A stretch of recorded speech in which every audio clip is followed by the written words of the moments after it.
बाई माझ्या नवऱ्याने आज एवढी तारीफ केली ना की माझे पाय जमिनीवरतीच नाहीये. आता तारीफ कशासाठी केली ते सांगतेस. तर हे बा 4 महिन्यापूर्वी मी म्हटलं शेगडी घेऊ इलेक्ट्रिकची, तर माझा नवरा नाही बोलला होता. आणि आज त्या शेगडीची एवढी अहमियत कळली आहे ना माझ्या नवऱ्याला, गॅसचं सिलेंडर भेटत नाहीये तर तर कधी कधी बायका जे निर्णय घेताना ते योग्य असतात बरं का, पण हे माणसं समजत नाही आणि नंतर त्याची किंमत त्यांना कळते. म्हणून आज एवढी तारीफ ऐकल्याबद्दल म्हटलं चला आज माझ्या नवऱ्याच्या आवडीचीच भाजी बनवूया. तर त्यांना आवडते बटाट्याची भाजी.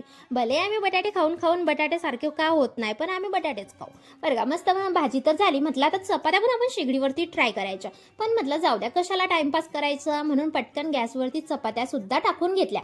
जेवणाला बसलो. भाई या पोरला काही जेवण वगैरे करायचं नसतं, नुसतं चटर पटर खायला पाहिजे. आता बोलू पण नाही शकत आपण, आपलंच कार्टन आपलेच.